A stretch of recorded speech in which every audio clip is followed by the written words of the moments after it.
Alors, deux possibilités. Ou bien on monte son entremets directement dans le cercle ou le cadre en métal sans autre forme de procès, ou alors on met ce que les professionnels appellent une bordure en rhodoïde.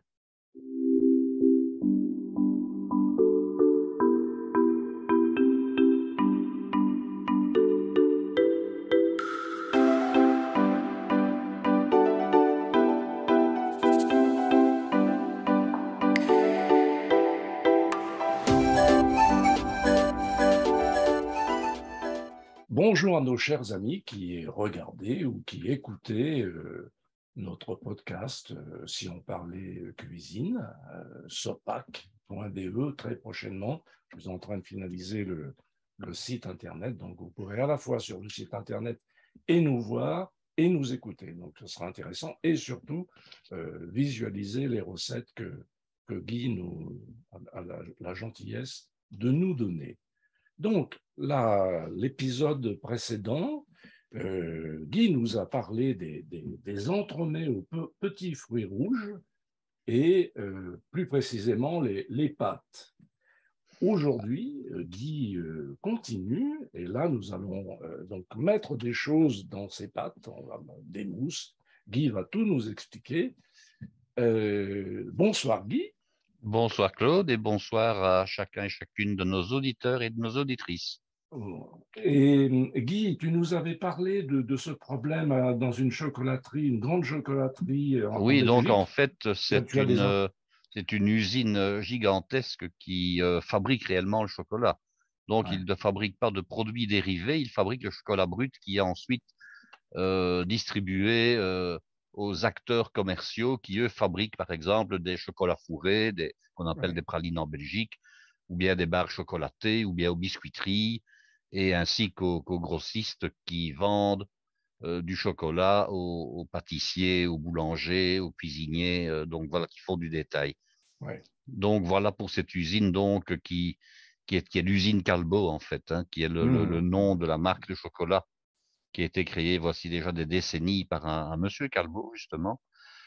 Et alors donc le 25 juin, tout a été mis à l'arrêt parce qu'ils ont, suite à on dirait un test, un autotest dans l'usine même, parce qu'évidemment, ils ont des laboratoires d'analyse, ils se sont rendus compte qu'il y avait de la salmonelle dans les produits finis. Ouais. Donc, ils ont arrêté tout, ils ont prévenu leurs clients, et puis maintenant, ben, aujourd'hui, hein, en date d'aujourd'hui, alors je peux dire la date, nous sommes le 5 juillet quand nous enregistrons, et bien en date d'aujourd'hui, non seulement on avait déjà découvert quel était le produit incriminé, c'était la lécithine de soja. Mm.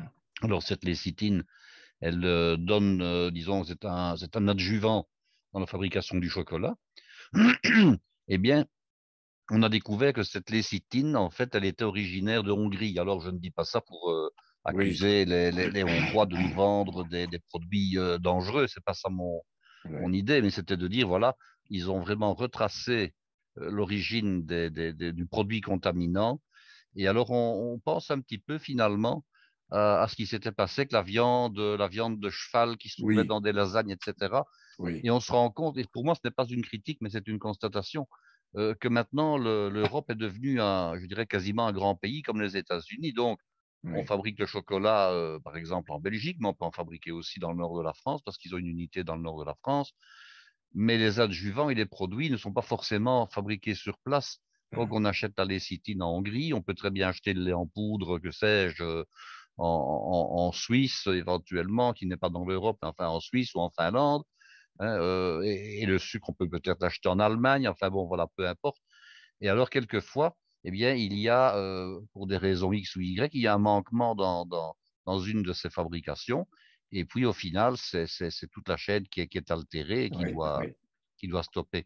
Alors, donc, il faut détruire le chocolat. Ce sont des dizaines de tonnes. Hein. Il faut se rendre compte que ce sont des Waouh. dizaines de tonnes de chocolat, si pas des centaines. Et je dis pourquoi? Parce que un simple client, quand je dis un simple client, c'est un des plus gros fabricants de chocolat fourré belge. Et pour moi, c'est pas peur de dire, c'est mon préféré, c'est Neos, Ouais. doit déjà détruire 80 tonnes de chocolat et ils sont clients de Calbo. Donc Calbo même, qui a des lignes de production, il produit, je ne sais pas si je n'ai pas lu qu'il produisait, ce que j'aurais bien lu, 2 millions de tonnes de chocolat par an, c'est Waouh. possible. Enfin, je crois que j'ai lu quelque chose comme ça. Donc, je dirais que le chocolat qui est dans leur ligne de fabrication, ça doit représenter des milliers de tonnes, enfin des centaines de tonnes certainement. Ouais, Alors, ils ouais, vont devoir le couler en plaques de 5 kilos pour la destruction. Pourquoi? Je ne sais pas comment ils vont le détruire d'ailleurs. Hein. Est-ce qu'on va le brûler dans des fours de cimenterie? Enfin, je ne sais pas. Il faut savoir que le chocolat contient du beurre de cacao, que le beurre de cacao est une graisse, donc c'est susceptible de brûler. ouais. Mais à part ça, je ne connais pas le restant du processus. Je ne sais pas, on en saura plus sans doute. Mais Ouais. ça risque de sentir le chocolat dans les environs, évidemment. Hein. Quand on, quand on crame du chocolat, ça sent la fève de cacao et le chocolat. Donc, Oui, les ça gens vont risque. pas se plaindre. Mais en principe, non. Maintenant, on pourrait se demander, mais est-ce que ces produits-là ne pourraient pas, maintenant on ne peut plus, la loi l'interdit, mais est-ce qu'on ne pourrait pas nourrir certains animaux avec, par exemple des cochons? Parce que Oui, les cochons, bon, quand on voit, je dirais, dans quel milieu ils vivent, naturellement, je suppose quand même qu'ils doivent rencontrer des salmonelles, je dirais, oui, tenter plus. oui, Hein. Donc, je crois qu'un peu de salmonelle dans du chocolat ne serait peut-être pas nuisible ou en tout cas funeste aux cochons. Pourquoi pas? Je n'en sais rien. Je ouais, n'en sais rien, mais voilà. Maintenant, la loi interdit absolument de donner toute nourriture ou tout reste de nourriture d'origine humaine à des animaux en Belgique. ah oui, Alors, tout ça, c'est dû au fait qu'on a traversé quand même quelques crises. Hein. Bon, il y a eu la vache folle à un moment donné, bon, il y a oui, quelques années, oui, et puis après, il y a oui, eu les œufs contaminés. Hein. Bon, donc, à une époque, toute une série de restaurants, voire même d'éleveurs, s'approvisionnaient euh, dans des collectivités. Alors, tous les restes des assiettes étaient mis dans des mannes, et puis l'éleveur de porc venait chercher ça tous les oui, jours et oui, on le donnait oui, aux cochons. oui, Et puis, ou aux volailles, enfin, peu importe. Et puis, bon, depuis ces problèmes-là, on a vraiment séparé, on a interdit que tous les restants d'alimentation humaine servent, je dirais, à alimenter les animaux. Maintenant, chez soi, on peut toujours le faire. Hein. Celui qui a des poules, oui, il peut toujours donner, ou un chien ou bien un chat, sûr, il peut ouais, évidemment donner encore à manger ouais, ouais. aux animaux de sa propriété ce qu'il a envie, mais Mm, pas mm, si on revend par la suite ou les œufs, par exemple, des poules, ou bien les viandes. Alors ouais. tout ça, c'est pour éviter qu'il y ait des contaminations Bah qui oui, puissent se répandre d'un endroit à l'autre. Mais bien c'est un sûr, peu malheureux parce que finalement, je dirais qu'on encourage le recyclage, je dirais, le plus grand possible de tous les restes. Alors maintenant, bon, on traite beaucoup et de plus en plus les déchets alimentaires sous forme de biométhanisation. Hein. oui, On oui, fait fermenter les restants des déchets alimentaires mm, mm, pour pouvoir en faire du biogaz. Et puis on utilise. Alors ce qui est paradoxal, c'est que les résidus après le biogaz sont séchés et utilisés comme engrais naturel, par contre. Hein. oui, Donc, à un ouais, moment donné, ça retourne quand même à la terre oui, et c'est toujours réutilisé. Donc, ouais, ouais. on fait le cycle autrement. Bon, voilà pour les nouvelles. D'accord. Alors, ben, parlons un petit peu de ces entremets. Eh bien oui, Donc, allons-y. j'ai donné dans l'épisode précédent la recette de trois grands types de biscuits, la génoise, le biscuit duchesse et le gâteau de Savoie. Oui, Et alors, un autre biscuit, un quatrième, qui était les biscuits à la cuillère, qu'on oui, peut donc dresser à la poche à douille de manière accolée pour en faire ultérieurement des bancs qui vont servir à faire la partie extérieure de nos entremets, ou en tout cas de ceux qu'on désire appeler Charlotte. mm, Parce qu'en fait, dans les entremets, on va distinguer deux grands types d'entremets. Je parle ici des entremets tempérés, donc qui se gardent au frais, et non pas des entremets congelés, qui sont les mousses congelées. oui, Donc ici, ce sont des entremets qui se gardent au réfrigérateur. Il y a ce qu'on appellera les miroirs et il y a ce qu'on appelle les charlottes. Alors la différence entre les deux, c'est qu'ils sont tous les deux dressés dans des cercles. Généralement, ce sont des cercles ou en plastique ou en métal, mais je vais donner les précisions après. oui, Alors, les miroirs, la texture apparaît lorsqu'on a enlevé le cercle extérieur, donc qui permet à la composition de gélifier. Alors, on voit directement la composition sous forme de mousse. Ici, en l'occurrence, pour les fruits rouges, ce sera une mousse qui sera rosée, voire éventuellement un petit peu violacée dans le cas des framboises. Ça, c'est une chose. Mais dans le cas des charlottes, on a une bordure qui est réalisée en interne avec du biscuit cuillère, oui, euh, oui, ce qui va ajouter, ce qui va ajouter, disons, un effet au niveau de la présentation, mais qui va également être un plus au niveau de la dégustation, parce qu'on va avoir ce biscuit qui va venir en plus de la mousse je dirais, agrémenter l'entremet. Dans tous ouais. les cas, il y aura des couches internes. Il y aura un fond et il y aura au minimum une couche interne d'une feuille de biscuit, soit de la génoise, soit du gâteau de Savoie, soit du biscuit Duchesse. Hein, donc, dans Mhm. tous les cas, il y aura une couche de biscuit saucé au minimum à l'intérieur et une qui fait le fond. Voilà. Ça, c'est pour les généralités. Alors, OK. comment fait-on maintenant pour réaliser donc ce montage? On va d'abord prendre un support rigide. Alors, les supports rigides, les professionnels, ils vont utiliser des supports cartonnés qui sont dorés ou qui sont argentés bien souvent, hein, Oui, éventuellement même plastifiés. oui. Et ce support, il faut le placer lui-même soit sur une planche en bois de manière à donner encore une plus grande rigidité, soit Mhm. sur une plaque genre un fond de moule retourné en métal de manière à ce que le carton ait suffisamment de rigidité. Parce que Mhm. si vous le mettez uniquement sur votre table et puis que vous le manipulez après, sans que votre entremet ne soit figé, vous allez Oui, avoir des fuites par en dessous parce que le carton ne fait jamais que 2-3 millimètres d'épaisseur. Et si oui, vous tenez le carton en main sur la main sans autre support, vous allez le déformer. Donc, il faut toujours placer son carton sur un support encore plus rigide et plus épais. Attention, support que vous devrez être capable de mettre dans votre réfrigérateur pour que la prise puisse se faire. Parce que oui, les entremets qui sont gélifiés doivent prendre masse, je dirais, prendre consistance au frais. Pas question de les laisser à température ambiante, hein. oui, En oui, plus, l'été, ce n'est pas conseillé. oui, Donc, il faut que vous puissiez rentrer ce support-là ou au réfrigérateur ou éventuellement même au congélateur. Donc, quand vous choisirez la dimension de vos entremets, tenez compte de cette histoire-là. Préparez un étage dans votre réfrigérateur qui sera libre où vous pourrez glisser l'entremet par la suite. oui. Ça, c'est quand même indispensable. Mhm. Alors, donc, vous avez placé votre carton sur un support rigide. Vous devez choisir maintenant la forme de votre moule. Alors, il existe différentes formes, soit la forme ronde avec des diamètres différents, soit la forme rectangulaire ou carrée, et il existe même des formes ajustables. Donc, vous avez des cercles ou bien des cadres qui sont fixes, qui ont été généralement réalisés en inox et qui sont soudés, et puis vous en avez d'autres qui permettent, je dirais, d'augmenter ou de diminuer le diamètre ou bien la taille des côtés. Ah oui, Ça existe également. oui. Quand on a les moyens, on achète plusieurs entremets ronds, par exemple, de diamètres différents fixes. Mais si on veut n'en avoir qu'un seul, à ce moment-là, on ne sait en faire qu'un seul à la fois. On peut acheter un modèle, je dirais, avec bande plissante qui permet d'augmenter ou de diminuer le Oui, oui. diamètre. C'est pratique J'ai- également. Oui, Alors, oui, ces entremets-là, enfin, ces moules entremets sont très pratiques parce qu'on peut également cuire des gâteaux dedans. Donc, ça, c'est intéressant. oui. On peut faire autre chose que les entremets. On peut cuire de la génoise dedans, par exemple. Mhm. Et alors, bien souvent, alors deux possibilités, ou bien on monte son entremet directement dans le cercle ou le cadre en métal sans autre forme de procès, ou alors on met ce que les professionnels appellent une bordure en rhodoïde. Ah oui, Alors, la bordure en rhodoïde, qu'est-ce que c'est? C'est un plastique un peu rigide qui est transparent, qu'on découpe à mesure en fonction du diamètre, plutôt du périmètre de chacun des moules, et oui, on le place à l'intérieur avec un léger chevauchement au moment de l'endroit de la fermeture du rhodoïde, de manière à ce que la composition, l'appareil soit maintenu en Mhm. place et qu'il y ait moins de risque de fuite.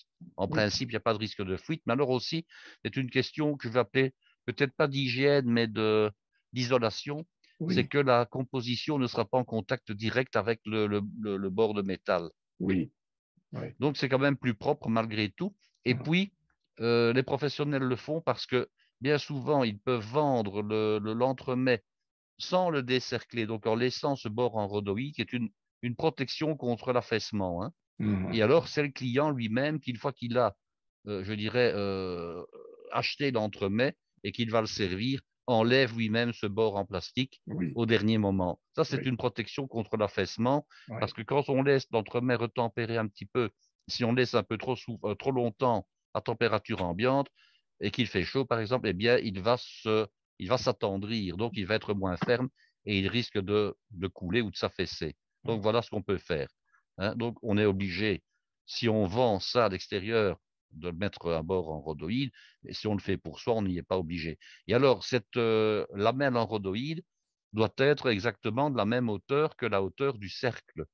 oui, Donc, il existe des cercles, par exemple, de 4 cm, de 5 cm, de 6 cm, et les fournisseurs ont des rubans, donc des rouleaux de ruban rhodoïdes Ouais, de 4, de adapté. 5 ou de 6 Ouais, centimètres. On l'a bien compris. Donc, oui, on va garnir son cercle avec ça.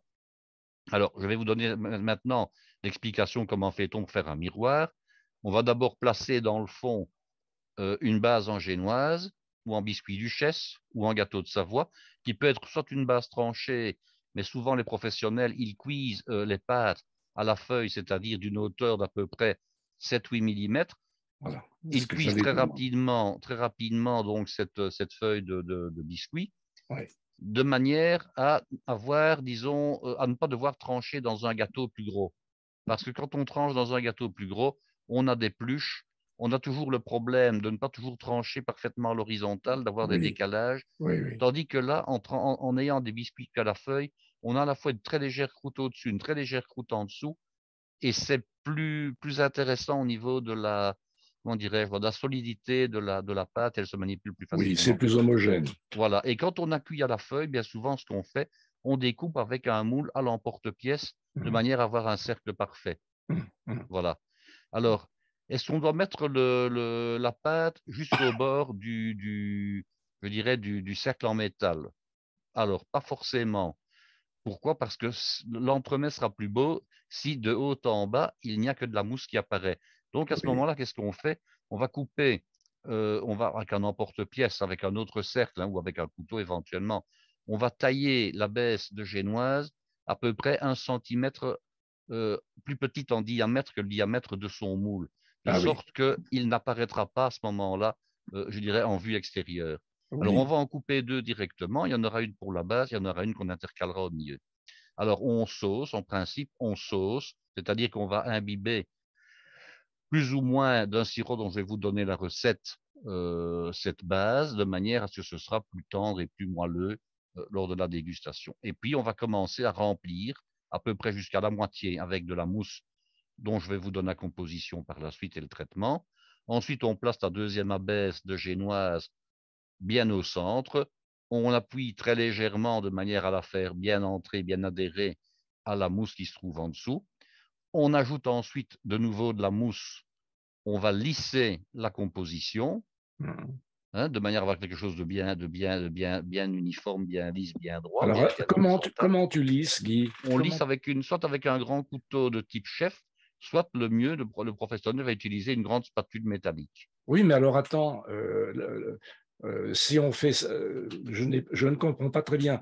Ça veut dire que on a la première abaisse, la baisse de base, qui fait 5, 6, 8 Oui, millimètres. voilà, par Ensuite, exemple. tu mets ta mousse, Et mais alors, je remets une abaisse, donc directement, qui sera centrale. oui, mais ce que je veux dire par là, c'est que ton cercle, il fait peut-être 6 cm de Oui, haut, d'accord. et les appareils que tu as mis, ça fait 3 cm de haut. Donc, Le comment... premier va faire à peu près, disons, 2 centimètres et demi.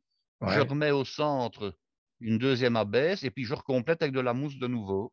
Ah oui, tu mets à fleur Voilà, je de... mets à fleur Ah, de la limite du donc de cercle. l'entremet, du cercle, et puis je mets D'accord. au frais. Alors, bien souvent, il va me rester un peu de mousse, et c'est prévu pour, parce que Oui. lorsque ça va refroidir, le volume va diminuer très légèrement et se creuser très légèrement. Ah oui. Donc, en principe, on remet, je dirais, après une demi-heure, 1 heure, on remet éventuellement un petit peu de mousse.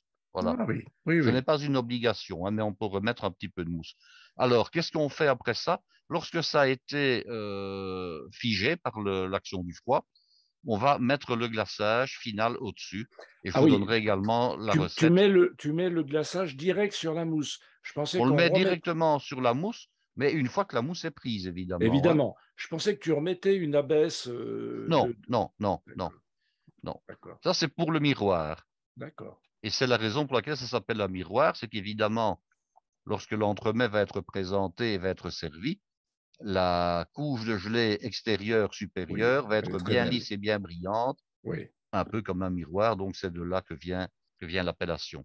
oui, oui. Alors maintenant, vous pouvez faire ce qu'on appelle une charlotte. Alors là, je vais vous donner ma manière de faire la charlotte, mais il en existe bien d'autres, évidemment. Qu'est-ce que je fais? Je vais d'abord découper, mesurer d'abord le périmètre de mon cercle, et ensuite je vais découper de la même hauteur des bandes je dirais, transversale dans mon biscuit cuillère.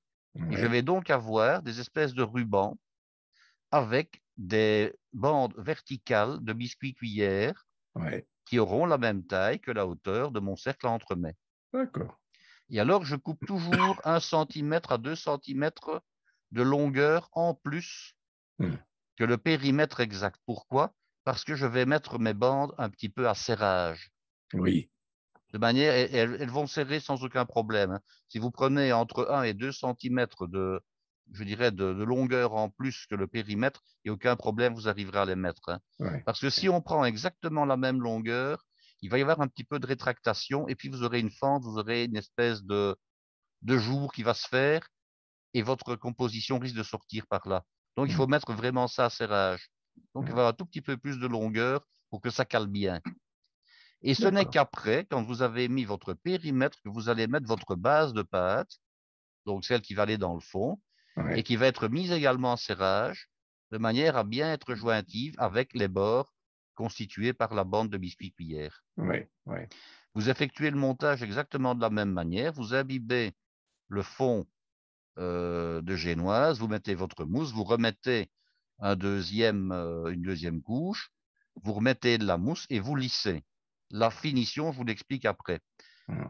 Aussi D'accord. bien dans le miroir que dans la charlotte, vous pouvez mettre des Hmm. fruits frais évidemment, Ouais. soit des fraises, soit des framboises, soit, comme je l'ai déjà expliqué, la recette peut très bien fonctionner avec des mûres, avec du cassis, avec Hmm. Hmm. des myrtilles. Donc, vous pouvez remettre des fruits donc dans la mousse en garniture interne. Et vous Mhm. pouvez mettre un fruit différent. Imaginons, vous avez par exemple fait une mousse aux fraises. Vous pouvez très bien mettre des fraises des bois, donc des petites fraises, hein, sauvages, Oui, oui, en oui, garniture interne, oui. sans aucun problème.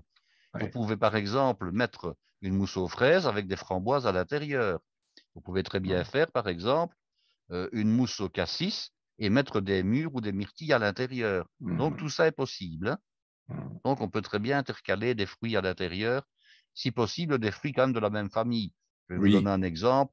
Ne faites pas une mousse au cassis et puis mettre des morceaux d'ananas, ça n'a pas beaucoup de sens. oui, oui, Enfin dire, il faut rester un peu cohérent, hein, voilà. oui, oui, Alors une fois que votre entremets aura pris, pour terminer la charlotte, je vais vous dire comment je faisais mes finitions. oui. Je refaisais une meringue italienne. Donc, la meringue italienne, c'est une meringue qui est réalisée avec du sucre cuit à 121 degrés. Donc, les blancs d'œufs battus, toujours le double du poids de sucre par rapport au blanc. On fait un sirop avec un tiers d'eau par rapport au poids du sucre. On l'amène à 120 degrés. Le temps de le prendre du feu, il est monté à 121 et on le verse brûlant sur le bord du récipient dans lequel on bat ces blancs d'œufs et qui ont déjà été battus, hein. On ne Oui. met pas les blancs d'œufs en route au moment où on verse le sirop. Les blancs d'œufs sont déjà pré-battus à l'avance, hein, Mhm. et on bat jusqu'à complet refroidissement. Alors, cette meringue italienne, elle a l'avantage d'être cuite dans la masse Oui. parce que la température du mélange va monter jusqu'aux environs de 80 degrés. Et comme les protéines cuisent à partir de 56-57 degrés, vos blancs, tout en restant souples, auront été cuits de l'intérieur. Ça, Ouais. c'est intéressant. Ouais. Alors, vous mettez à ce moment-là comment dirais-je, votre meringue italienne dans une poche à douille. Et ce que je faisais sur la partie, je dirais, interne, centrale, donc hors bande de biscuit cuillère, je faisais un croisillon. Et puis, Ouais. je faisais des festons, tout simplement, donc Ah oui. une guirlande sur le bord, donc constituée par la pâte de biscuit cuillère. Et puis, Mhm. je laissais figer la meringue. Donc, une fois que l'appareil à entremets framboise, fraise était pris, je dressais ma meringue italienne, je remettais au frigo, je laissais figer. Et puis après, avec un petit chalumeau, je flambais la meringue italienne pour lui donner, je dirais, cette couleur un peu brun Oui. clair, qui est toujours très appréciée, qui Une, donne une un col- côté à la fois plus joli et plus Oui. agréable en bouche. Oui. Et alors, vous aviez donc des petits croisillons, des petites zones qui n'étaient pas couvertes par de la meringue. À ce moment-là, je coulais ma gelée à l'intérieur de chacune de ces petites zones, Mhm. hein, de manière à avoir une charlotte qui soit gélifiée et meringuée à la fois. D'accord. C'est très plaisant, c'est très beau, Ouais. c'est agréable. Voilà donc les deux manières dont j'ai travaillé, je dirais, lorsque je préparais tout ça.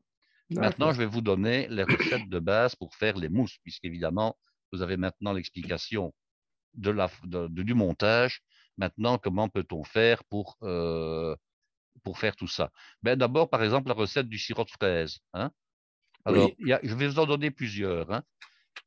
Il y en a une qui est alcoolisée. Par exemple, vous pouvez prendre 200 grammes de kirsch. Attention, le kirsch, c'est un alcool blanc de cerise. Ce n'est pas le sherry brandy, hein.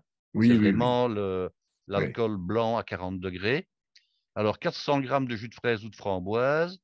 Et puis, 400 grammes de sirop à 30 degrés baumé. Donc, le sirop à 30 degrés baumé, qu'est-ce que c'est? C'est un sirop qui est réalisé avec poids pour poids, eau et sucre, amené à ébullition, laissé bouillir pendant 1 minute ou 2, et on a du sirop à 30 degrés baumé. J'ai bien parlé en poids et non en volume. Oui. Alors, je vous pose une question, Claude. Pour faire 400 grammes, non, j'allais dire, ça c'est trop facile parce qu'évidemment, je vous donne le poids. Oui. Mais imaginons, donc, pour faire 400 grammes de sirop à 30 degrés baumé, ben, c'est clair, on va prendre 210 Tu- grammes d'eau et Oui, j'allais 210 dire grammes de 200 sucre grammes. à Oui. peu près. Ben bon, 200 grammes, il y a un peu d'évaporation. Mais Oui. si je vous avais dit que c'était 4 décilitres, par exemple, Ah combien oui, auriez-vous pris de sucre et combien auriez-vous pris d'eau? 20 centilitres de sucre et 20 centilitres Ah de... ben non, Non. parce que 20 centilitres de sucre, il y a des trous entre les cristaux. Si vous Euh, mesurez le sucre en volume, Oui, ah oui. Ben, non, mais bon, 4 décilitres, ça fait 40 centilitres. oui, Voilà. quand Et le sirop est terminé, mais quand on doit le mettre en œuvre, combien est-ce qu'on prévoit? moi, j'aurais mis 20 centilitres, voilà, et 20 centilitres d'eau ou bon, oui. Oui, mais alors Disons, on n'a plus un poids égal entre l'eau et le sucre puisqu'on a mesuré en volume. ah oui, bon, oui, là, on sent le professionnel. Oui, parce que tu dis le volume, si tu mets 20 centilitres de sucre, en fait, c'est pas 20 centilitres. Alors que si Ben tu non, mets 20 centilitres d'eau, c'est 20 centilitres. C'est là, il n'y a ça pas de que, problème. 20 là, centilitres d'eau, c'est bien 20 centilitres.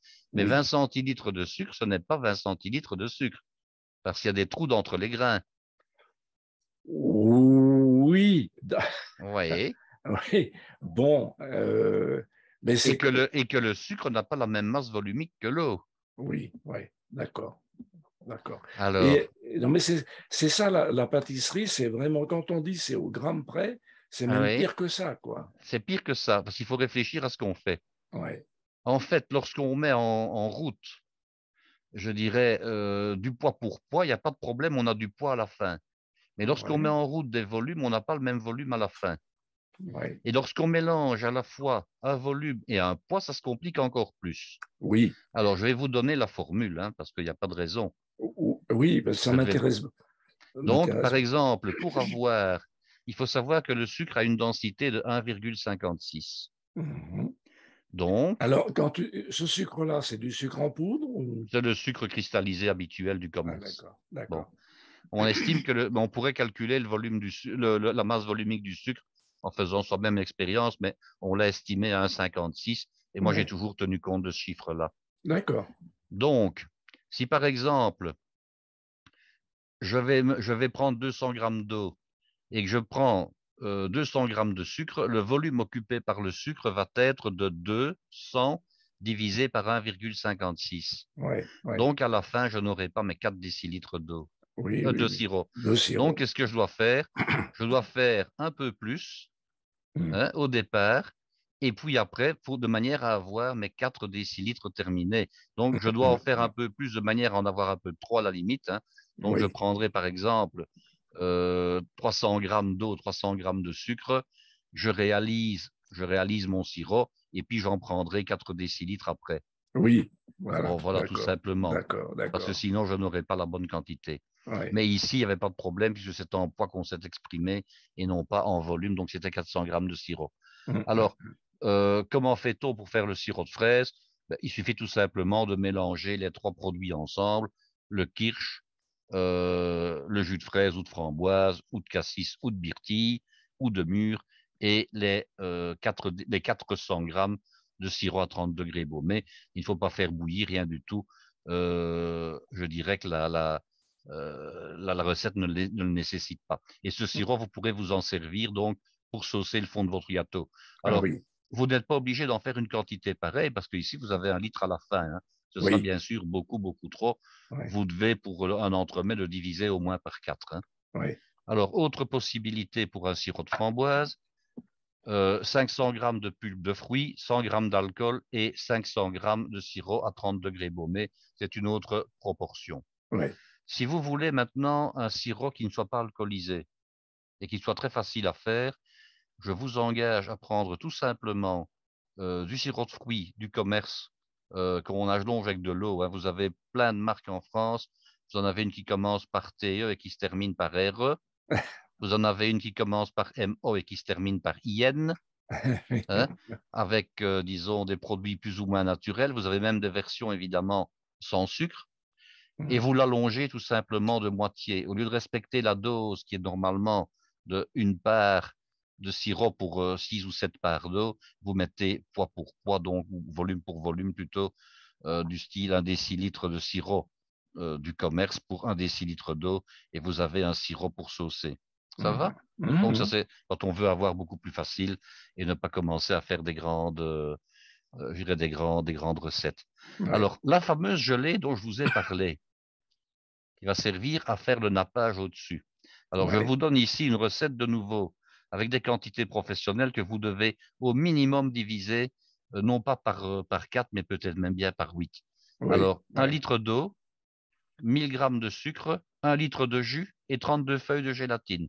Donc, si vous divisez par 8, ben, ce sera 4 feuilles de 4, gélatine, oui, oui, ce sera 1,25 décilitres d'eau, ce sera 125 grammes de sucre et ce sera 1,25 décilitres de jus. Guy, après, tu pourras nous parler des feuilles de gélatine. J'avoue que j'aime pas bien utiliser ce genre de produit parce qu'on ne sait pas Oui. trop ce qu'il y a dedans. Tu en parleras? Ah, ce qu'il y a dedans, je peux en parler après, il n'y a pas de problème. D'accord. Donc, alors comment fait-on dans ce cas-ci? On fait ramollir ces feuilles de gélatine dans de l'eau froide en les croisant, hein. Je rappelle que si vous mettez vos 4 ou 5 feuilles de gélatine en une seule fois dans l'eau, elles vont coller et elles ne vont pas se réhydrater. Donc, Oui, on prend un récipient, on met de l'eau tempérée du robinet. Il ne faut pas chercher midi à 14 heures. oui, oui, Ne prenez pas de l'eau tiède, sinon elles vont fondre. Ne prenez pas non plus de l'eau glacée, ça va aller moins vite, ça va être moins bien. Donc, de l'eau du robinet, il n'y a pas de problème. oui, Vous prenez un récipient et vous prenez le nombre de feuilles de gélatine qui est nécessaire. Vous les mettez une dans un sens, l'autre dans l'autre, et vous les alternez comme ça, de manière à ce qu'elles soient croisées, de oui, manière à bien se réhydrater. oui, Alors, vous allez faire chauffer votre eau et votre sucre. Vous allez amener à ébullition. Vous allez, après un quart d'heure à peu près, retirer vos feuilles de gélatine, les mettre dans une passoire ou dans un chinois, bien les égoutter, bien les presser. mhm, Vous les ajoutez au sirop chaud, elles vont se dissoudre. Vous mélangez au fouet sans fouetter. Et puis, vous ajoutez votre jus de fruits dedans et vous aurez votre gelée qu'il faudra utiliser lorsqu'elle commence, je dirais après être devenue à température ambiante, qu'elle commence tout simplement à figer, hein. oui, Donc, on oui, l'utilise toujours froide, bien entendu, prête à figer. Ça, c'est oui, oui, la gélatine de couverture. Alors, en ce qui concerne maintenant la coloration, il est important de le dire. La loi maintenant interdit, en tout cas en Belgique, d'ajouter du colorant dans les produits de nappage. mhm, Je trouve ça un peu aberrant et je vais vous dire pourquoi. Parce qu'il ne faut pas en ajouter beaucoup. Il faut simplement en mettre 1 ou 2 gouttes de manière à donner du brillant et un petit peu soutenir la couleur.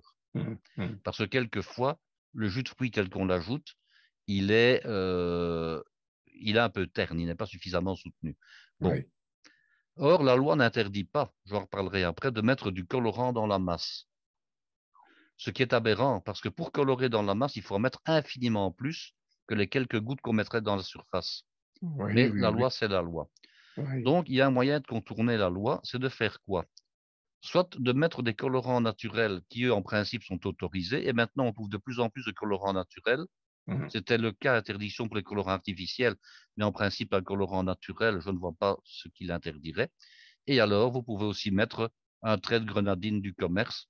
Il y a des oui, grenadines qui sont rouges. oui, Je crois que la loi ne va pas vous interdire de parfumer votre gelée à la grenadine, tout simplement. oui, oui, Ben voilà. Ben non, mhm, je n'ai pas mis de colorant, j'ai mis de la grenadine. Ah, la grenadine est bien rouge. Ben oui, elle est vendue comme ça, je n'en peux rien. mhm, Voilà. mhm, mhm. Maintenant, ce qui vaut pour les professionnels, ne vaut pas pour le particulier. Celui qui veut mettre un peu Oui, de colorant dans sa gelée de oui, il va garniture, mettre, hein, il peut oui. le faire.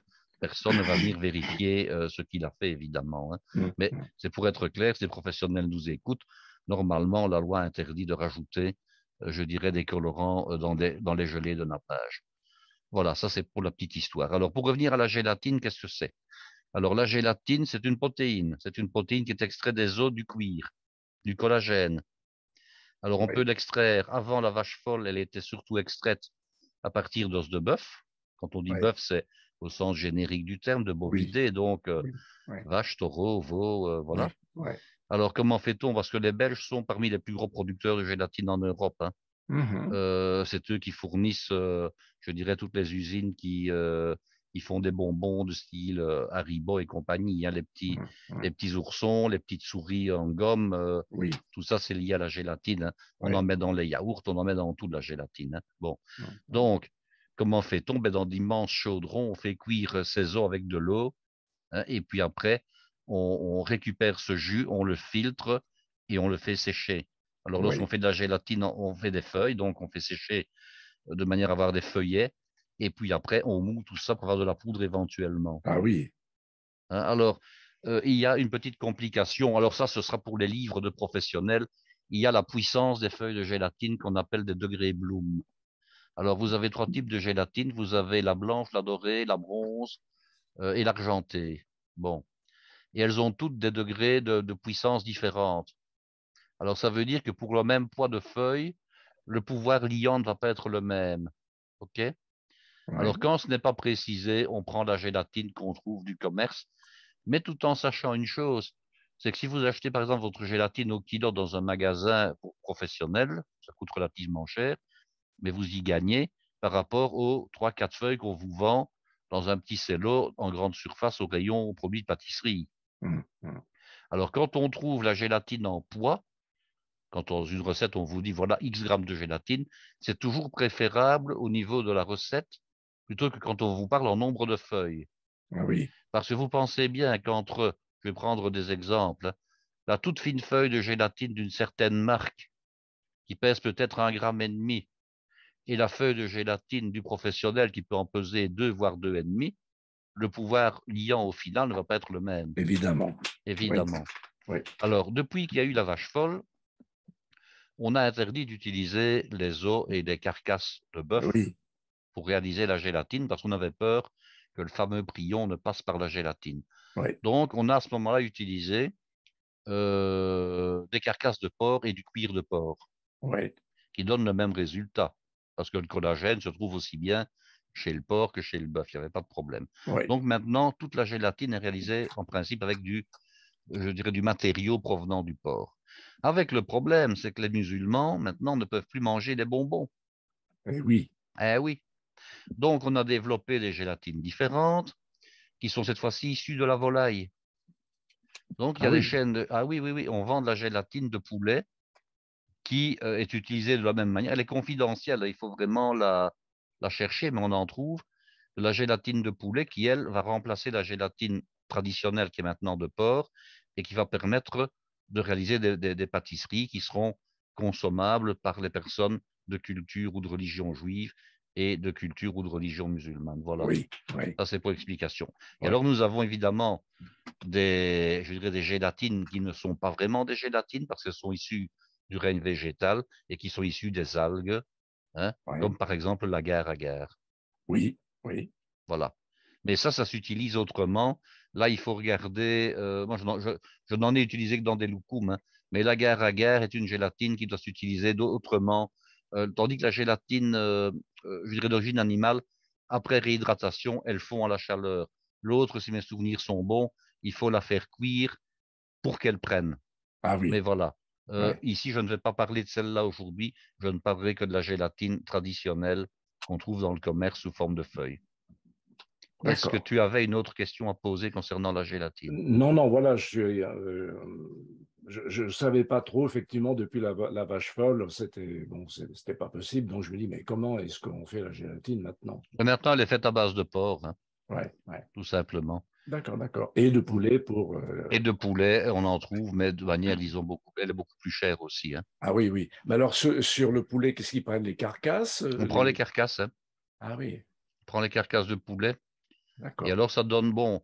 Je n'ai pas visité d'usine où on en fabriquait, mais je l'ai déjà vu à la télévision. Je suppose que les carcasses sont broyées le plus finement possible, Oui, mises à cuire avec de l'eau, tout simplement. Et puis, lorsqu'elle a été, ça a cuit pendant très, très longtemps, comme on dit, on filtre et on a un bouillon gélatineux qu'on qu'on va faire sécher, qu'on va filtrer, qu'on va faire sécher. d'accord. Alors, il y D'accord, a des ok. étapes, hein. Il y a des Hmm. étapes de désodorisation, des choses pareilles, il y a de Oui, j'imagine, clarification, ouais, ouais, désodorisation. ouais. Parce qu'évidemment, sinon, on aurait des entremets aux fraises qui sentent le bouillon de poule, quoi, hein. Bon, et Ouais. alors, autre source de gélatine, et j'ai oublié de le dire, ce sont les arêtes de poisson. On peut J'allais y aussi venir. utiliser les arêtes de poisson. Ouais, Ben en fait, les gélatines aux arêtes de poisson, elles doivent être particulièrement désodorisées parce que là, sinon, ouais, ouais. on a véritablement. Mais quand on fait son fumet de poisson soi-même et qu'on laisse cuire un peu trop longtemps, c'est-à-dire plus de 20 minutes, plus de 20-25 minutes, Ça on a la gélifie. gélatine qui passe dedans. On a un fumet de poisson Absolument. gélifié, hein. Oui, oui, ça gélifie. Ça gélifie très très fort, hein. Tout à Oui, fait. arêtes de poisson et peau de poisson, ça s'utilise également Oui, oui. pour faire de la gélatine. D'accord, ok. Je te remercie des précisions. Alors maintenant, je vous donne une recette de crème à Charlotte aux fraises. Alors, ça ne veut pas dire qu'on ne peut pas l'utiliser pour faire le miroir, mais elle est plutôt adaptée à la Charlotte. Alors, de nouveau, ce sont des quantités, je les ai déjà diminuées, hein, mais ce sont des Oui. quantités pour en faire quand même, disons, déjà pas mal. Alors, aussi un petit truc, comment fait-on pour calculer, grosso modo, hein, la quantité nécessaire? Ben, on doit tout simplement faire l'étude du volume de son entremets. Alors, ben, je rappelle, hein, la formule pour faire le volume d'un cylindre, parce que finalement, un cercle en hauteur, ce n'est jamais qu'un cylindre qui est ramassé Absolument, sur ouais. lui-même. Oui, Donc, c'est base fois hauteur, tout simplement, ouais, hein. Et alors, pour faire la surface de la base, comme c'est un cercle, c'est pi r carré. Donc, c'est 3, 14, 16 multiplié par la moitié du diamètre au carré.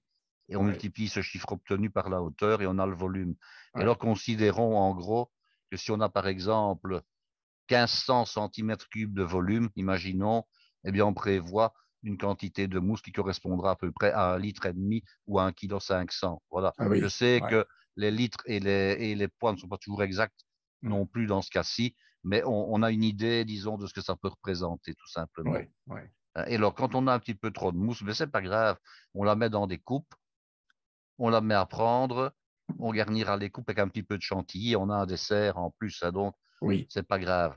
ouais, Comme on peut également, le professionnel n'a pas ce problème-là parce que lui, il va faire une grande quantité et puis il va faire des entremets de taille différentes. Il va faire des entremets de 20 centimètres, des entremets de 18, oui, des entremets de 12, hein. Et alors, avec ce qui lui reste, ben, il va faire les plus petits. Donc, il n'y a pas de perte, il y a pas de reste. Et d'autant plus que lui, comment dirais-je, il sait aussi à quoi correspond sa recette. Il sait qu'avec une recette de tel grammage, il va faire autant de pièces de telle dimension. Ici, le particulier, il se lance un petit peu à l'aveugle dans une recette. Il ne sait pas ce que ça va lui donner au niveau des volumes et des poids, mais le professionnel n'a évidemment pas ce problème-là. oui, Alors, première recette donc, hein. Je ouais, vais parler en fraises, mais ça peut donc être transposé avec les autres fruits, je vous l'avais dit, hein. oui, Pulpe de fraises, 500 grammes. Donc, ce sont des fraises qui ont été lavées, qui ont été mixées. Euh, Jus de citron, un jus de citron. Feuille de gélatine, 7 pièces et demie. ouais. Crème fraîche, un demi-litre. Et puis une meringue italienne réalisée avec 4 blancs d'œufs et 200 grammes de sucre. Alors, comment allez-vous faire tout ça? Ce n'est pas compliqué du tout, hein. Vous réalisez votre mélange pulpe de fraise, jus de citron.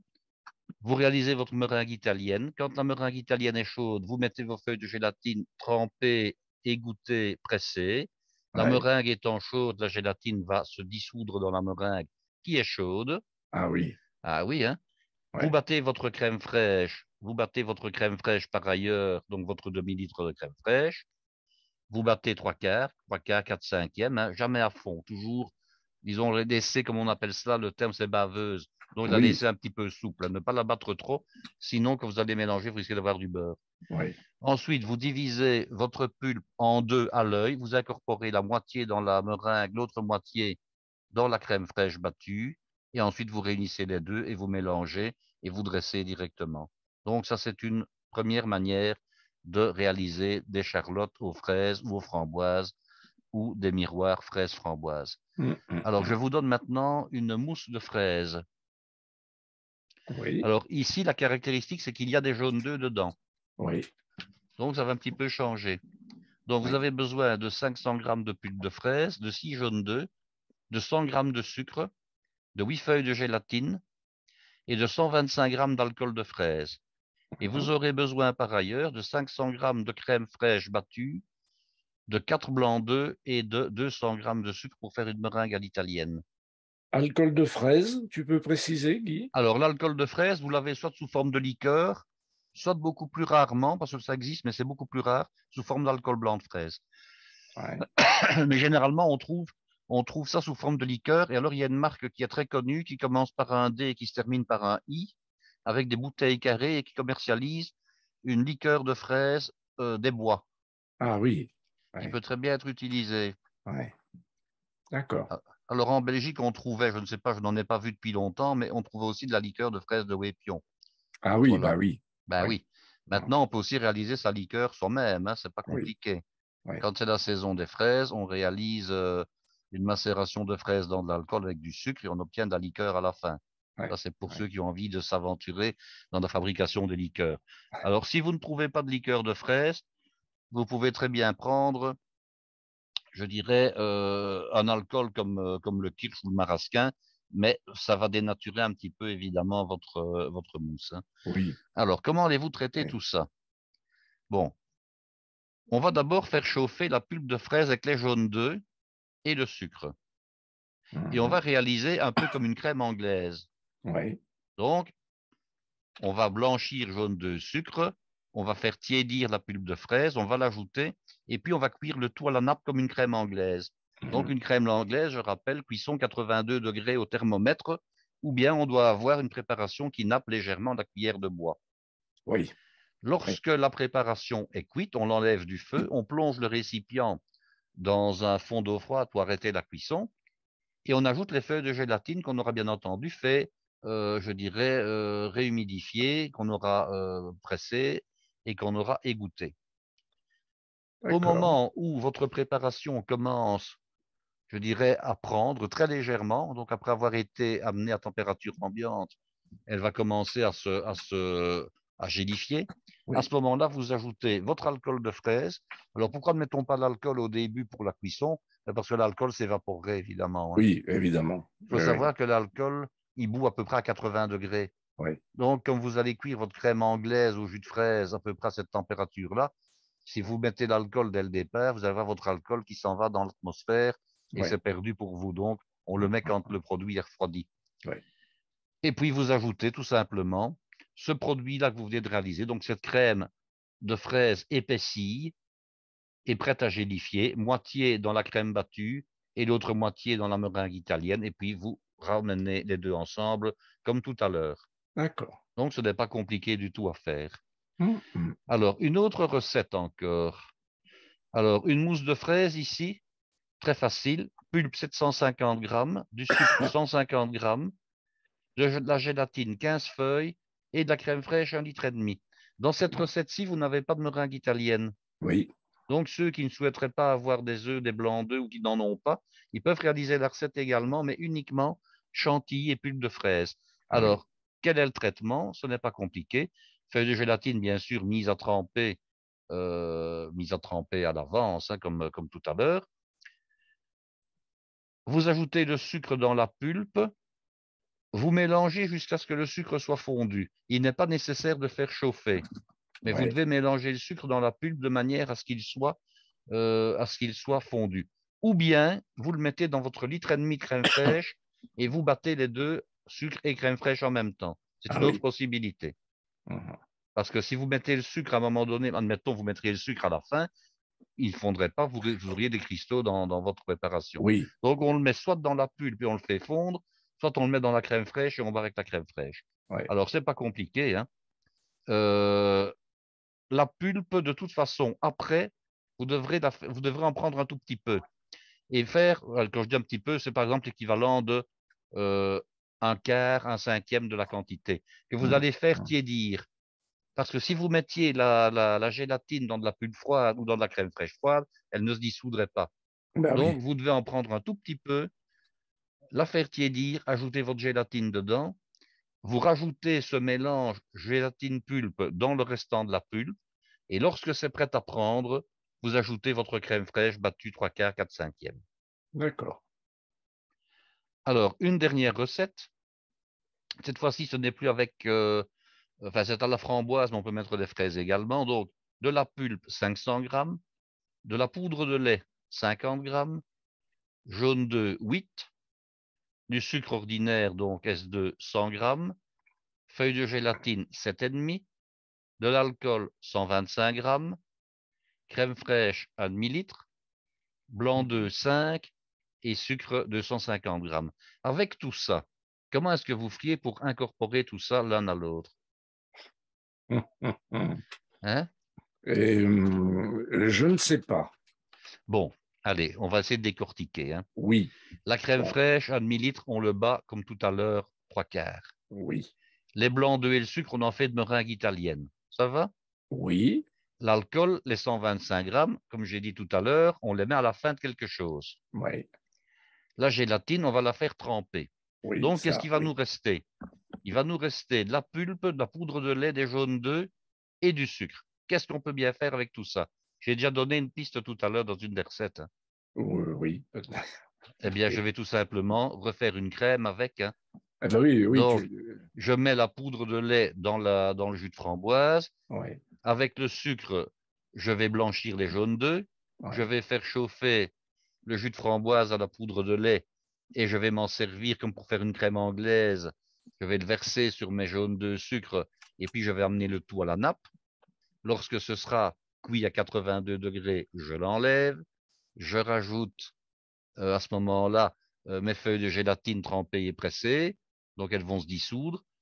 Quand c'est presque froid et que ça commence à figer, je rajoute mon alcool, je mélange bien. Je mets la moitié de cette préparation-là dans ma crème fraîche battue, l'autre moitié dans les blancs d'œufs montés en meringue italienne, et puis j'amalgame les deux. hum. Il C'est faut quand toujours même, le même schéma de préparation, il suffit simplement, oui, si je puis dire, de réfléchir en fonction des produits, voilà comment je oui, dois faire pour les oui, utiliser. oui. Mais c'est plus facile quand on a le recul que j'ai pour le dire, évidemment, hein. Et oui, bien sûr, tu en as Ça, fait beaucoup. c'est quand même beaucoup Oui, plus facile. oui, oui. Il faut quand même un certain temps pour faire tout ça.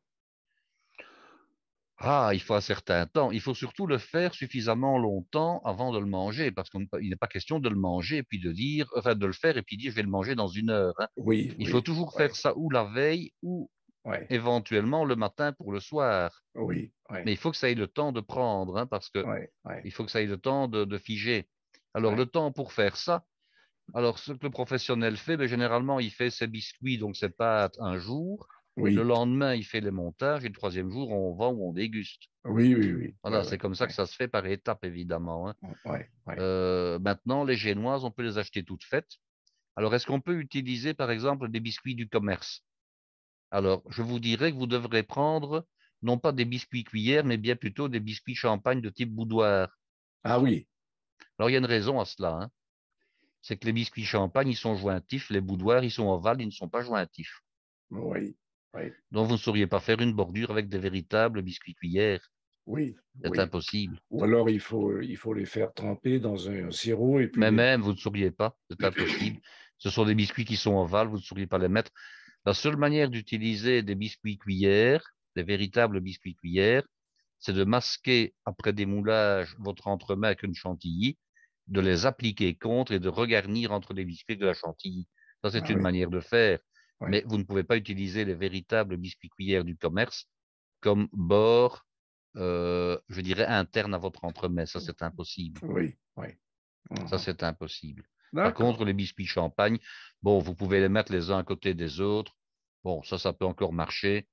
Vous les mettez bien sûr à l'intérieur du moule, le côté, je dirais, sucre vers l'extérieur. Ouais. Vous les coupez à la bonne hauteur, mais vous pouvez aussi les mettre, s'ils sont un tout petit peu plus hauts que votre entremets, ce n'est pas grave, parce que vous allez pouvoir, je dirais, remplir avec de la mousse à peu près jusqu'au jusqu'au niveau du bord du métal, même dépasser un tout petit peu. Du moment que vous avez une petite réserve pour mettre votre garniture de meringue italienne et de gélatine de gelée, il n'y a pas de problème. D'accord, d'accord.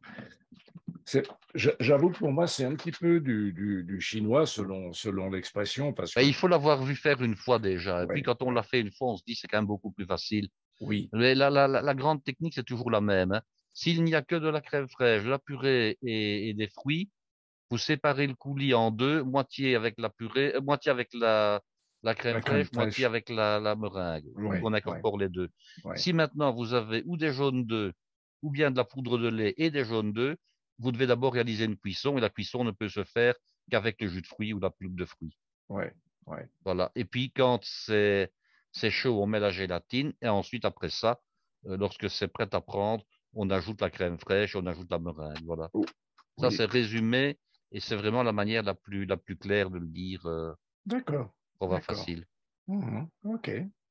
Bon, j'avoue que je ne me suis jamais lancé cette Alors, entreprise-là. la bonne question maintenant, parce que c'est pas toutes les explications évidemment, hein. Oui, oui. Est-ce qu'on peut mettre du colorant à l'intérieur pour donner une couleur un peu plus soutenue? Ben oui, la loi le permet. Est-ce qu'on doit le faire? Bon, Non, on n'est pas obligé non, évidemment. non, non. Maintenant, l'idéal, c'est d'utiliser quoi? Des petites fraises, Oui, des fraises qui sont bien rouges au milieu, des fraises qui sont bien mûres et qui sont bien parfumées. oui, oui. Parce que ça va aussi décider de l'adjonction d'autres choses. Est-ce qu'on doit mettre des arômes là-dedans? Oh, ben moi, je n'en mettrai pas. Tout ça dépend. Oh, Si ben, vous avez des fraises de début de saison qui sont toutes blanches et qui n'ont pas de goût, oui, mais dans ce il faut cas-là, parfois, tu fais on pas n'en ce fait gâteau. pas. Mais Oui, bon, voilà. Donc, les il déplacer. y a deux, je vais vous parler maintenant des différents types d'arômes. Comme ça, vous serez au courant. Oui, En partant du plus qualitatif vers le moins qualitatif. oui, Les professionnels utilisent ce qu'on appelle des compounds. Alors, un compound, qu'est-ce que c'est? C'est un arôme qui se présente sous forme d'une pâte assez liquide. oui. Je dirais que ça ressemble un petit peu à un coulis épais, très concentré, relativement coloré, très parfumé, et c'est un adjuvant qu'on met généralement dans les glaces, dans les crèmes Ah glacées. oui. Alors on en met à raison de 40 à 50 ou 60 grammes, c'est indiqué sur l'emballage, par kilo de masse qu'on veut réaliser. Mhm. Maintenant, ça c'est quand on utilise ce compound, cet adjuvant, dans un produit qui ne contient absolument pas, je dirais, le goût qu'on veut y mettre. Exemple, vous faites une crème glacée à la pistache, vous faites une crème anglaise avec du lait, du sucre et des jaunes d'œufs, il n'y a absolument pas de traces de pistache là-dedans. Donc, il faut en Absolument. mettre énormément. Vous faites une crème, par exemple, glacée à la fraise, dans laquelle il n'y a pas de fraise, vous devez en mettre énormément. Maintenant, ici, on n'est pas dans le cas. On est dans le cas de quelque chose qui contient déjà de la fraise ou de la framboise. Oui, Donc, on doit en mettre nettement moins, évidemment. Donc, on doit en mettre à ce moment-là, éventuellement, que le tiers de la dose qui est préconisée, et ce sera largement suffisant. oui, oui. Ça, ce sont les compounds. Alors, ça coûte relativement cher, mais bon, je connais une usine qui les fabrique, qui n'est pas très loin de chez moi, Mhm. et c'était un ami à moi qui était le délégué commercial pour l'usine en question. J'ai visité déjà les lieux, j'ai assisté à des stages de formation, disons, par des chefs assez connus, des chefs pâtissiers assez connus. Les produits sont vraiment de qualité, hein. C'est Oui. réalisé avec des produits naturels, ce sont des concentrés qui valent la peine. Maintenant, c'est relativement cher. Alors, l'autre astuce, c'est d'utiliser des arômes naturels. Alors, les arômes naturels, ils sont réellement extraits des produits qui sont censés représenter, Mhm. Mhm. donc des essences naturelles. Là, on n'en met plus que quelques grammes ou quelques gouttes par litre. Oui. Ça sert à renforcer, je dirais, le goût. Ça va de la mirabelle à la fraise, en passant par le cassis, en passant par les fleurs. On n'en met que quelques gouttes. Mhm. Et puis, vous avez ce qu'on appelle les arômes nature identiques. Alors, un arôme nature identique, c'est un petit peu un piège parce qu'on a le mot nature dedans Oui. et on s'imagine que c'est un arôme naturel, ce qui n'est absolument pas le cas, c'est un arôme de synthèse. Mais la D'accord. molécule qui se trouve dans l'arôme en question est exactement la même que la molécule qui donne le goût dans l'arôme naturel. Ah oui. Or, pour un chimiste que je suis, une molécule d'une telle formule, qu'elle soit naturelle ou qu'elle soit artificielle, si elle est la même, elle est la même. Vous prenez 2 verres d'eau, les molécules qui sont dans un verre sont exactement les mêmes que l'autre, d'un point de vue chimique, mais ce qui est dans un verre n'est pas le même que le contenu de l'autre verre, on est bien d'accord. Mais Absolument. par contre, il n'y a pas de différence entre les deux. Donc, les arômes dits nature identiques, ils ont le même parfum, mais ils ne sont pas issus du produit dont ils sont censés être le représentant. Oui, Alors, qu'est-ce qui fait la différence entre les arômes naturels et les arômes nature identiques? C'est qu'un arôme naturel, il est composé non pas d'une seule fragrance, mais parfois de dizaines de fragrances. Si on oui, prend le cas de la vanille, l'arôme naturel de vanille est composé pour 80% de l'arôme de la vanilline. Mais il y a 20% qui sont d'autres arômes. Et c'est ce qui explique qu'entre le goût vanille naturelle d'une gousse oui, et la vanilline de synthèse, ça se ressemble, mais on a quand même une différence. Et il en va de même pour la fraise, pour la framboise, pour n'importe quel autre arôme. C'est que l'arôme naturel, il va capter toutes les molécules qui composent l'arôme de la fraise, tandis que l'arôme, je dirais, de synthèse ne va reproduire qu'une ou deux des molécules principales. Et c'est ce qui fait que, par exemple, on a des arômes différents dans les bonbons qui utilisent des arômes artificiels. Oui, c'est censé être un bonbon à la fraise, mais c'est quand même différent de la fraise que je mange de mon jardin. oui, sans On est doute. d'accord. Oui, Et alors, on va prendre l'exemple de la fraise Tagada, qui est un bonbon bien connu. Ben, oui, ça sent la fraise, mais ça n'est pas le même goût que la fraise qu'on cueille dans son jardin, on est bien oui, oui, d'accord. oui, Mais oui. n'importe quel enfant va vous dire, oui, c'est un bonbon à la fraise, hein. Et puis, en dernier lieu, nous avons les arômes, disons, qui sont strictement de synthèse et tout à fait artificiels dans le sens où ils ne chercheront même pas à reproduire exactement l'arôme Oui, naturel, ouais, ouais. hein. Et ça, ce sont évidemment les moins qualitatifs parce que, on va prendre l'exemple, un bonbon à la cerise, on sait l'identifier comme un bonbon à la cerise, mais il ne sent pas la cerise. Il Oui, sent quelque chose qui ressemble de loin à la cerise, tout simplement. ouais, Voilà. ouais, Donc, ça, ouais. ce sont les 4 types d'arômes que vous pouvez utiliser en ordre décroissant. Alors, je dirais à utiliser avec beaucoup de précaution, à ne pas les utiliser pour le plaisir. Si on a des fraises qui viennent du jardin, qui sont en pleine fructification, en plein été, comme on dit, c'est pas vraiment nécessaire, bien Oui, entendu, hein. sans doute, oui. Ouais, Voilà. ouais. Très bien. Encore de belles recettes. Alors, c'est vrai que, comme je disais, c'est un peu du chinois, mais j'avoue que pour manger tout ça, il n'y a pas de problème, hein. Ah, pour les manger, c'est plus agréable parfois que de les réaliser, évidemment. Oui, oui, absolument. Et puis surtout, pour celui qui le fait passe beaucoup de temps à le faire et on mange ça Mais avec quand on fait ça, hein, il faut les faire en faisant la congélation tout simplement Oui, et en faisant la finition ultérieurement. Ça, c'est l'idéal, hein. On oui, fait plusieurs entremets. Si on n'a pas envie de les mettre dans des moules cerclés, etc., on peut les mettre dans un moule et on portionne après à la cuillère. C'est aussi une possibilité. Alors, question, qu'est-ce qu'on met avec ça? Avec quoi va-t-on? Est-ce qu'on met des coulis? Est-ce qu'on met... Ah ben oui. Alors, on peut euh, réaliser des coulis de fruits, évidemment. On peut réaliser des que sauces l'on sert caramel de à fruits côté en même temps. qu'on sert à côté en même temps. Ah oui, On peut très bien refaire une rosace de chantilly sur l'assiette, hein, ouais, pour ouais, agrémenter le tout. ouais. Alors, comment fait-on pour faire les coulis? Alors, plusieurs possibilités. Le coulis le plus riche va consister à prendre du jus de fraise, du jus de framboise. Je conseille quand même la framboise, mais on peut mélanger fraise et framboise, hein. Oui, Euh, Mixer, passer au ouais, chinois pour enlever les pépins, c'est quand même mieux. Ça, c'est mon oui, principe. oui, oui, Et puis après, vous sucrez avec du sucre fin, sucre S1, oui, l'équivalent de 200-250 grammes par litre. Tout ça va dépendre de la sucrosité de vos fruits à la base, oui, évidemment. oui. Et vous ajoutez quand même, pour 1 kilo de fruits, vous ajoutez comme l'équivalent d'un jus de citron. Ah Parce que oui, le jus de citron va véritablement booster votre goût. oui, On pourrait dire, ah, je n'en mets pas cet acide. Oui, mais non. Euh, vous n'en mettez pas, votre coulis va être plat. oui, oui. Voilà. Donc, vous mettez un petit peu de jus de citron quand même. Mm. Alors, l'avantage des coulis de fruits rouges, c'est que vous pouvez très bien les mettre au congélateur sous forme de petites barquettes Oui, bien isolées, donc oui, avec un couvercle qui ferme bien. Et puis, vous faites des barquettes d'un décilitre, d'un décilitre et demi, de 2 décilitres. Et quand vous avez quelqu'un qui vient, vous sortez votre petite barquette de coulis et vous avez une sauce d'accompagnement, je dirais, qui est sous la main, qui est prête. On fait ça quand on a beaucoup de fruits au jardin. C'est toujours pratique. Alors, autre manière de faire un coulis, qui lui va coûter moins cher, c'est de mélanger en poids pour poids le jus de fruits et du sirop à 30 degrés baumé de nouveau, plus un jus de Ah oui. citron. Ouais. Voilà. Alors là, vous allez avoir un coulis qui va être un tout petit peu plus fluide, un tout petit peu plus sucré, un petit peu moins riche en goût, mais qui va être beaucoup plus nappant, beaucoup plus fluide exactement. C'est Ouais. Ouais. le terme que je dois employer. D'accord. Et il sera moins cher, évidemment. Oui. Ouais. Et puis, vous avez des caramels de fruits.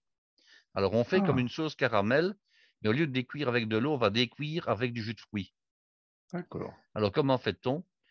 On fait cuire son sucre au caramel avec un tiers de son poids en eau, comme d'habitude. Lorsque le sucre devient doré à brun clair, Mhm. attention, ne pas laisser trop caraméliser, sinon ça va être trop caramélisé. Bah Et oui. lorsqu'il devient Ouais. doré à brun clair, Juste au début, quoi. au début de la caramélisation, Ouais. mais Ouais. je dirais, il faut quand même aller jusqu'à doré. Il ne faut pas dire, ah, Oui. ça commence à devenir légèrement jaune. Non, non, Oh, voilà un oui. peu plus loin. Oui. Vous décuisez avec 2 fois son poids en jus de fruits. Mhm. Mais attention, il faut être très prudent. Si c'est un jus de fruits qui est trop épais, vous devez le couper avec de l'eau. Donc, Mhm. par exemple, mettre 2 tiers jus de fruits, un tiers d'eau, voire même aller jusqu'à moitié-moitié, hein. Mhm. Et vous devez le faire chauffer. Parce que si Mhm. vous ajoutez votre jus de fruits à Ouais. température ambiante dans un caramel qui est à 160 degrés, vous Oui. allez avoir des explosions. Donc, Oui. il faut le faire chauffer au départ. Mhm. L'amener déjà aux environs de 70-80 degrés. Vous Mhm. devez absolument porter des lunettes et vous devez absolument vous couvrir les mains et les bras, Mhm. Mhm. les avant-bras, avant de le verser. Et vous devez le verser non pas en une fois, mais en 2 ou 3 fois. Et Ah ça oui. va crépiter, hein. Oui. Autant, Oui. autant le savoir. Oui. Toujours faire ça hors de la présence des enfants. Oui. Parce que les enfants, et vous tenir suffisamment loin et vous tendez le bras. Et Oui. faire ça avec votre caramel hors du feu. Oui. Donc vous Oui. l'enlevez du feu ou bien vous éteignez le feu et vous versez votre jus de fruits chaud hors du feu. Ça, c'est Oui. pour éviter les accidents. Oui. Oui. Alors, une fois que vous avez décuit, vous ramenez tout ça, vous donnez tout simplement un bouillon en mélangeant pour être certain que votre caramel est bien, je dirais, dissous dans le jus de fruits. Et vous avez une sauce, un caramel de fruits qui peut aussi Mhm. servir à accompagner. Alors, le caramel de fruits, ça va marcher superbement bien pour les fruits jaunes et les fruits dorés.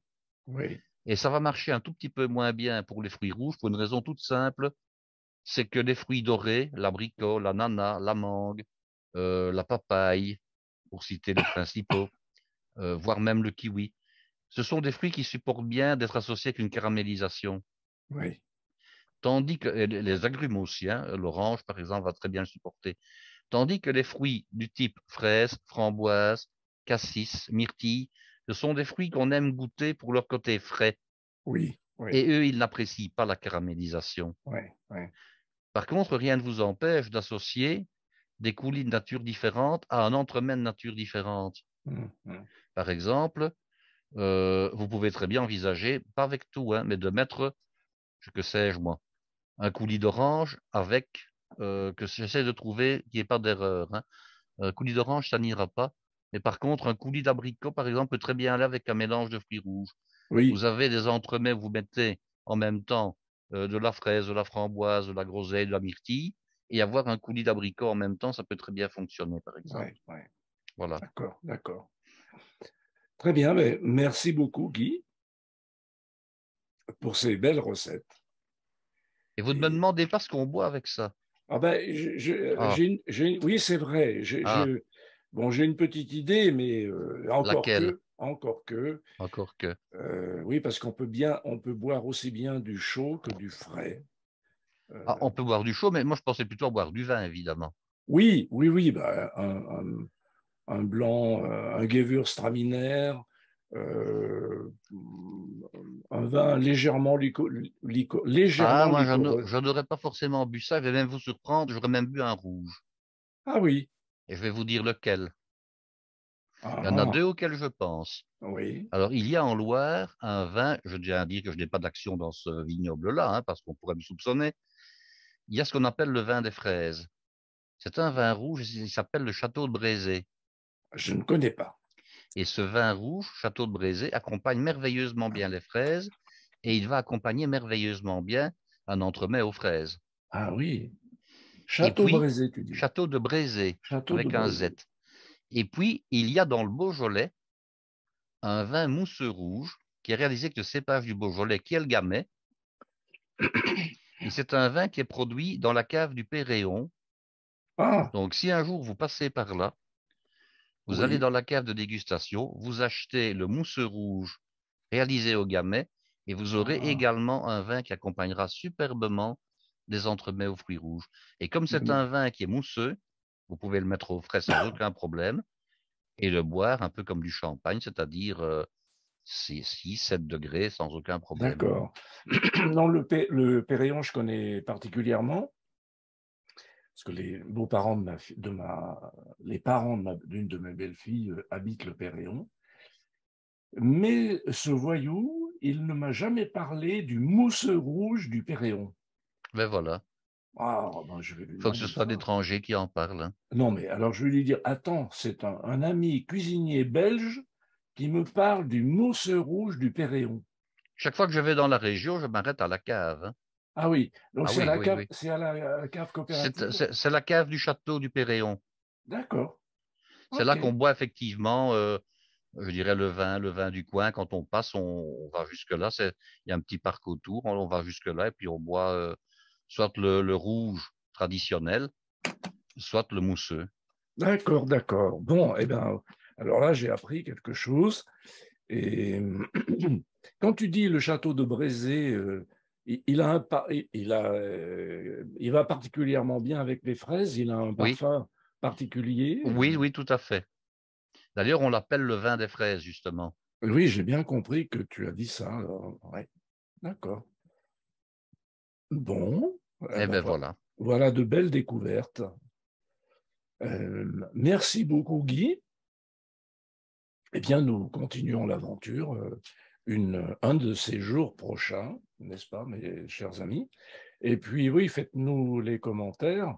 Vous pourrez voir que vous pouvez nous envoyer un mail. Mais ici, vous Ah, avez de véritables recettes professionnelles, hein. oui, oui, ah Ce oui, oui, sont des recettes, on a bien je dirais, compris. de professionnels, à la Ouais, base pour les professionnels, mais bon, que oui, je n'hésite pas à transmettre à tous nos auditeurs, avec c'est la tout, petite remarque, évidemment, attention aux quantités, oui, n'hésitez pas à diminuer, bien c'est tout entendu, à hein. fait gentil, mais bon, on va les mettre par écrit pour qu'on les trouve sur le site. OK. Bon, eh bien, oui, je disais, vous pouvez nous faire vos commentaires, toujours sur mon mail, comme je vous avais dit. Mais maintenant, nous avons une adresse mail, alors tout attaché, si on parlait cuisine, @gmail.com. Ah, je t'informe aussi, Guy, si on parlait cuisine, @gmail.com. Donc, vous Voilà. pouvez nous envoyer vos commentaires, vos questions, vos demandes à cette adresse-là. Merci beaucoup, chers amis qui nous écoutez. Merci beaucoup, Guy, Et à bientôt. et à une prochaine fois.